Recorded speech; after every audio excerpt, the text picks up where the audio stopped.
Hey friends, I want to talk about a principle that I just realized that I have in my projects that really matters to me.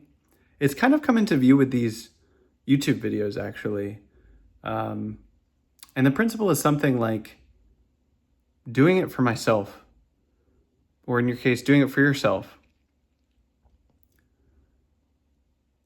Social media is still pretty new and we're learning how to use it. I think that's a really useful frame, that even though it's been around for something like 20 years, depends how you count it, 20, 30 years, we're still figuring out how to use it. We're still new to it. It's like we've invented fire, but we haven't invented an oven yet.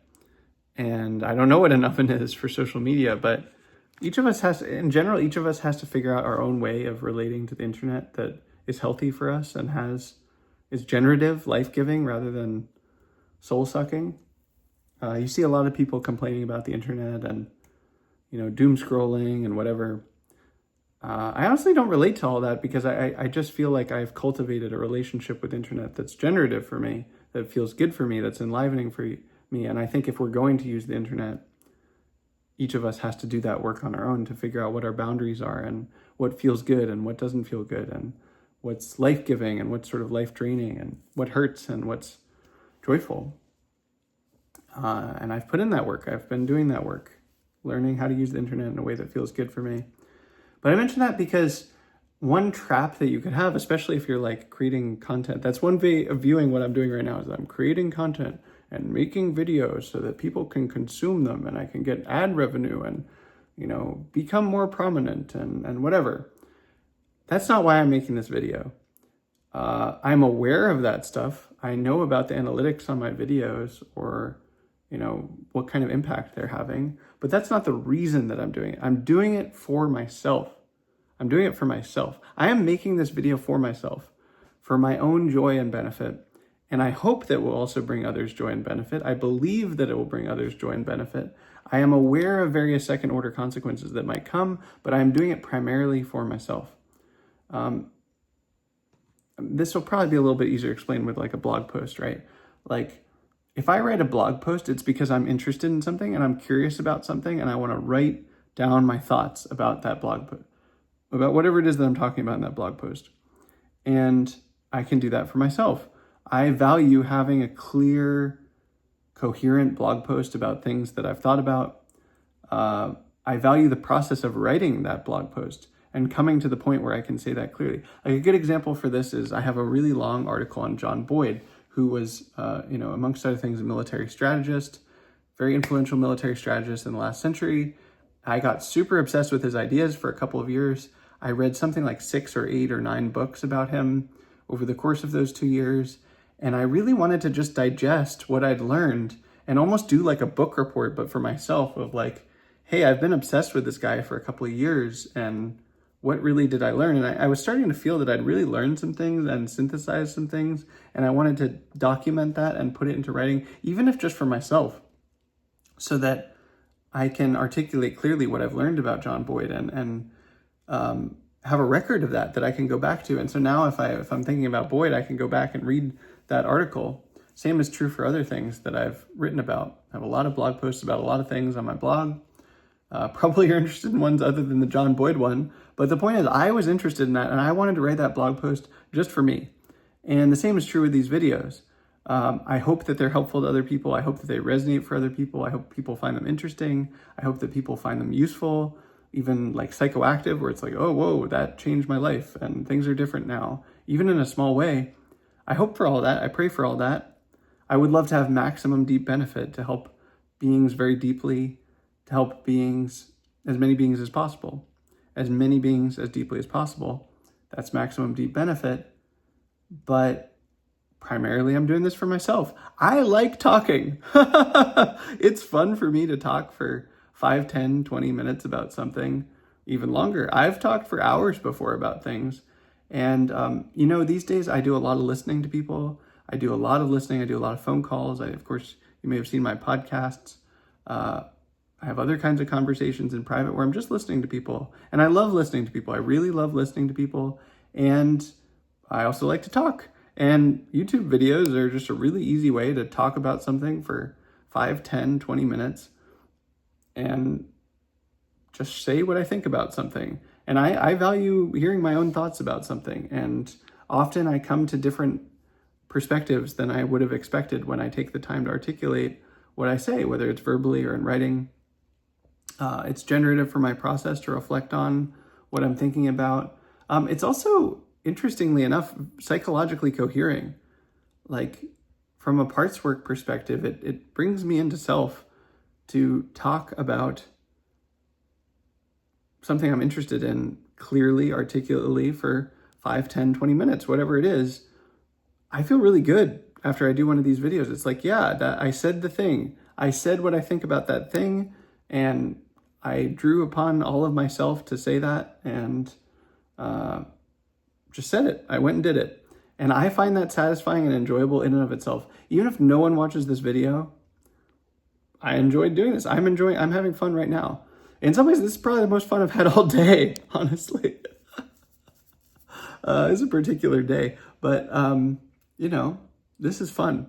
And I feel good doing this, and so I'm doing it for myself. And then I'm aware of second order consequences. I'm aware of second order benefits, but I have to make sure that I'm doing it for myself, that it's joyful for myself. If I was just doing this to like get audience views or get new people to learn about my stuff, or I don't know, whatever it is that people do when they do with content creation, like that would lead to burnout for me. I wouldn't enjoy that. It wouldn't be life-giving for me. It'd be like, oh, I'm doing this for some end. It would be instrumentalist. It's like, no, that doesn't feel good. I can't do that. I just can't do that anymore. I have to do this for myself of my own accord in a way that's joyful for me. And I can't do it for some bigger reason or some other secondary purpose. That's not why I'm doing this. I'm doing this for myself. I'm perfectly content if no one ever watches these. That's fine. Would I like it if people watch these? Yes. Would I like it if it helps people? Yes. Would I like it if it brings people joy? Yes. But I'm doing it primarily for myself, and I have to stay connected to that self-motivation of why that's important to me, why I would want to do this for my own reasons, and have that as the primary fuel for why I'm doing something. It's not stupidity. It's not being oblivious to second order effects. I can think strategically or tactically about things like audience or how many people are watching it or know the analytics in the cases of these videos, but the primary motivation has to be for myself. Another way that this comes up is with fiction, right? Like, I'm so freed creatively because I am not trying to traditionally publish my books. I don't need my books to be commercially viable. I don't need anyone else to like my fiction. Some parts of me really want people to like my fiction, but I don't need it. What's most important is that I like what I create, and I like the process of creating it, that I like the stories I end up writing, and that I have fun while I'm writing them. And honestly, if I was switching to commercial viability, if I was switching to a traditional publishing route rather than self-publishing, I know in myself I would not enjoy that. I just would not enjoy it. It would kill the life of it. It would make it no longer any fun for me.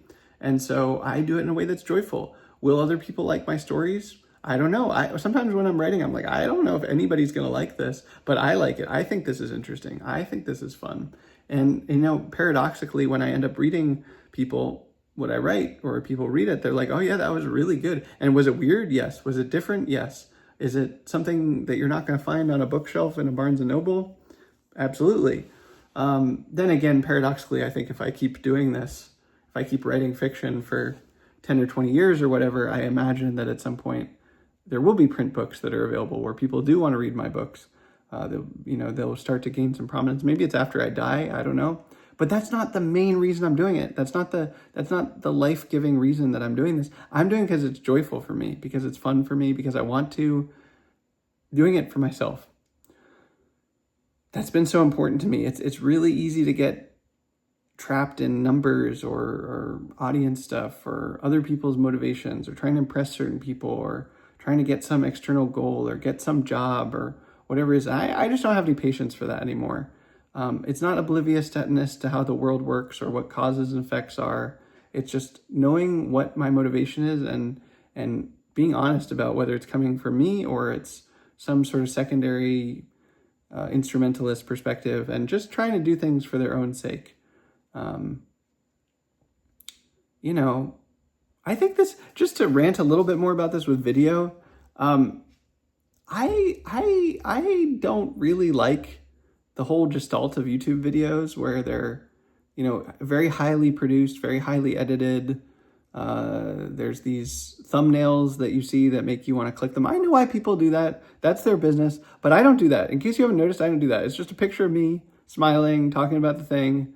And the titles aren't even that optimized. A friend was telling me about this recently. I'm just like, here's one on forgiveness or something.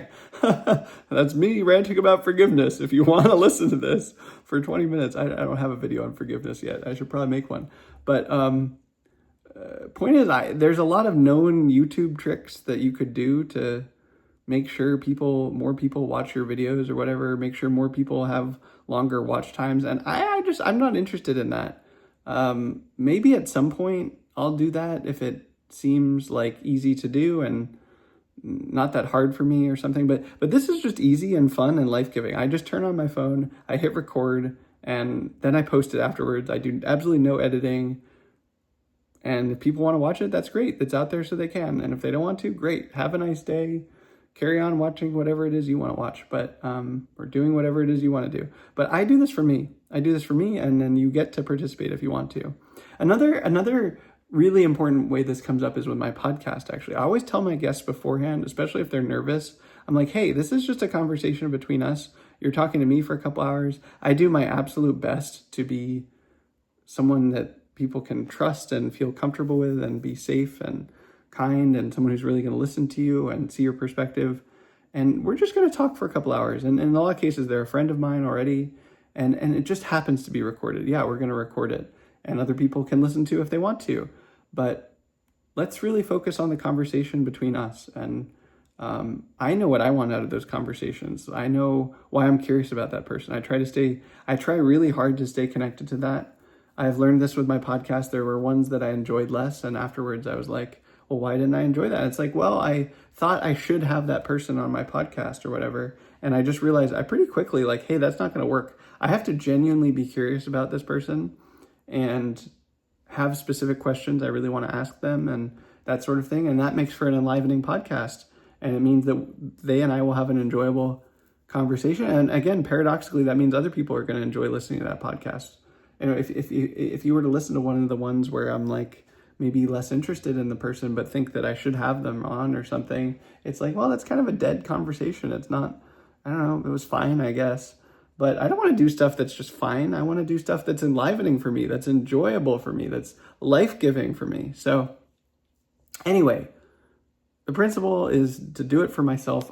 Each of my projects, I want to make sure I really want to do it, that it's fun for me, that I'm doing it primarily for me and not for some instrumentalist reason. Again, it's not being oblivious to those causes and effects and all of that. I can think very strategically, I can think very tactically, but the motivation, the fuel has to be for my own genuine desire. I have to be doing it for myself. It's worked for me. Everybody has to find what works for them, but that's what's worked for me, and I share it in hopes that you'll find it useful as well. Would love to know what you think about any of this. Feel free to share in the comments. Take care and sending you love, friend.